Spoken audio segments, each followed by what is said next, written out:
This is Tabitha Slatton, and today we're going to talk about the book $40 Million Slaves, The Rise, Fall, and Redemption of the Black Athlete. The author is William C. Rhoden, and it was published July 25th of 2006. Here is a picture of the book.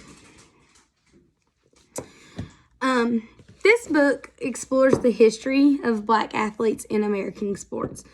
The author, Mr. Rhoden, believes that despite their fame and wealth, black athletes remain trapped in a structure that limits their power. He compares black athletic experiences to that of former slaves in plantations. The book captures the history of black athletes from struggles for inclusion to contemporary professional sports, highlighting how institutions profit from their talent while restricting their influence on others. This book encourages black athletes to reclaim agency and use their platforms for social and economic empowerment. The book talks about how earlier in history, black athletes were excluded from competition and forced to play in segregated leagues. The book argues that redemption for black athletes requires action, economic interdependence, and a shift in power dynamics within the sports industry. Overall, this book talks about how black athletic talent prioritizes profit over empowerment, which fails to provide them with the tools to challenge the system. The author makes lots of connections to black athletes and slaves. He says that a lot of the times athletes' stuff is limited, just like it was when blacks were slaves. And it even makes the comment about how today's black athletes have these things, but that their shackles are often put on by themselves. The author in this book really wishes that black athletes would step up and be more empowering towards other people. I have read this book, the entire book, cover to cover, every word on every page. I thought this book was interesting, but I wouldn't necessarily say that I liked it.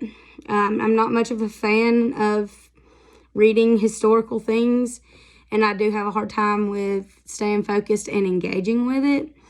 I thought it was interesting. I thought that it did a good job at portraying and painting a picture of black athletes and how they were back in the day and how they were up in the early 2000s.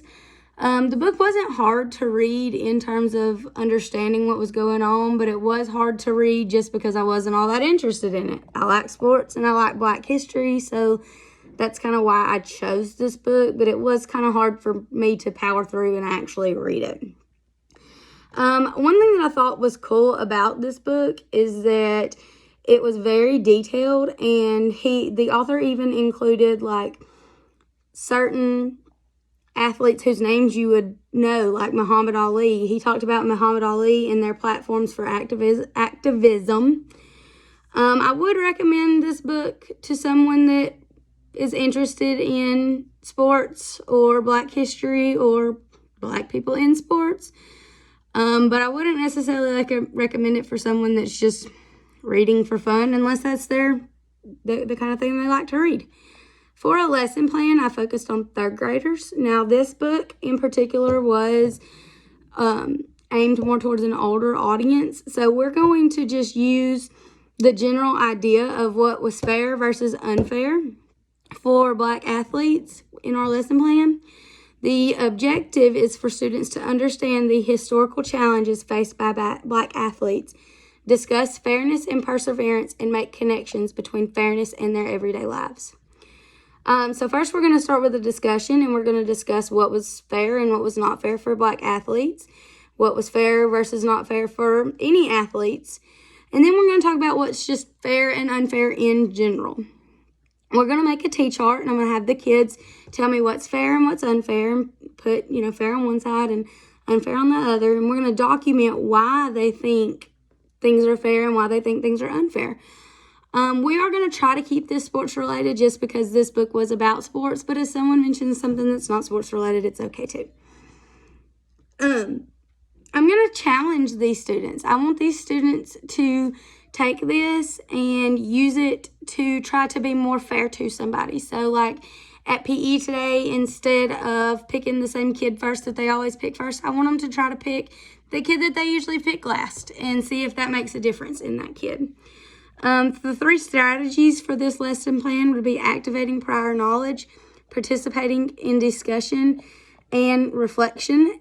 And they're going to reflect on how they feel when things are fair versus how they feel when things are unfair. I hope that this lesson would help them to think before they do things and think about how it makes others feel when they do things that are not fair. I think this book did a good job at portraying some of the things that Black athletes face that were fair versus unfair. So that will really correspond with this lesson. Thank you.